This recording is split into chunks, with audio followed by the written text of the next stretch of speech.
मेरा नाम राघव है। मैं अपने गांव कुंदरिया का पुजारी था।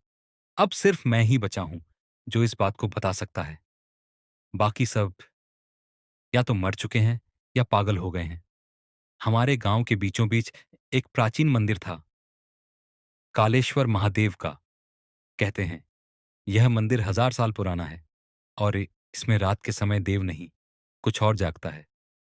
बचपन में जब भी मंदिर की घंटी आधी रात को अपने आप बजती थी, मेरे पिता कहते, "ये भगवान की चेतावनी है बेटा, कोई मंदिर के अंदर ना जाए।"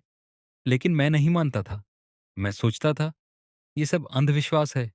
पिछले सावन की बात है। उस रात तेज आंधी चल रही थी और पूरे गांव में अंधेरा था। मैं मंदिर में पूजा करने गया था, अकेला।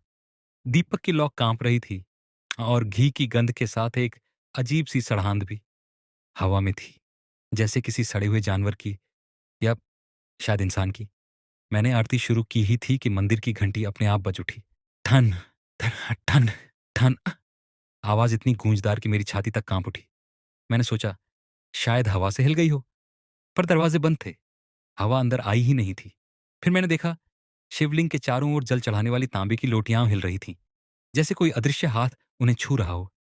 मैं जड़ हो गया। मंत्र मेरे होठों पर जम गए और तभी मंदिर के कोने से एक धीमी सी फुसफुसाहट आई, "राघव, लौट जा।" मेरा नाम किसी ने मेरा नाम लिया था, पर वहां कोई नहीं था। मैंने दीपक उठाया और देखा, बस दीवार पर काली नमी थी, पर उसमें जैसे कोई चेहरा उभर रहा था। बड़ी बड़ी आंखें बिना पलक झपकाए मुझे देख रही थीं। मैं भागना चाहता था, पर मेरे पैर हिल नहीं रहे थे। तभी घंटी फिर से बजी और इस बार पूरे मंदिर में राख जैसी धूल उड़ने लगी। हवा में राख, राख में आकृतियां, जैसे 100 आत्माएं एक साथ रो रही हों। मैंने किसी तरह बाहर भागने की कोशिश की, लेकिन मंदिर का दरवाजा अपने आप बंद हो गया। तभी पीछे से ठंडी हवा का झोंका आया और किसी ने मेरे कंधे पर हाथ रखा। वो हाथ इंसान का नहीं था, हड्डियों जैसा ठंडा, बर्फ की तरह सख्त। जब मैंने पलटकर देखा, तो बस राख का एक आदमी खड़ा था। उसकी आंखों से लाल धुआं निकल रहा था। उसने धीमे से कहा, "जो देव की चेतावनी नहीं सुनता, वो देव नहीं, मृत्यु पाता है।" और फिर सब कुछ काला पड़ गया। जब मेरी आंख खुली, मैं मंदिर के बाहर पड़ा था।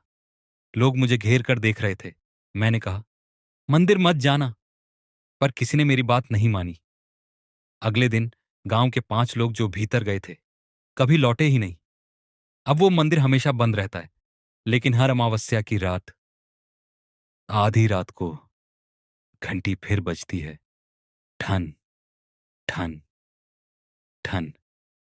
और मैं, जो अब भी जिंदा हूं, हर बार सुनकर कांप उठता हूं, क्योंकि मैं जानता हूं वो देव स्थान अब भगवान का नहीं रहा।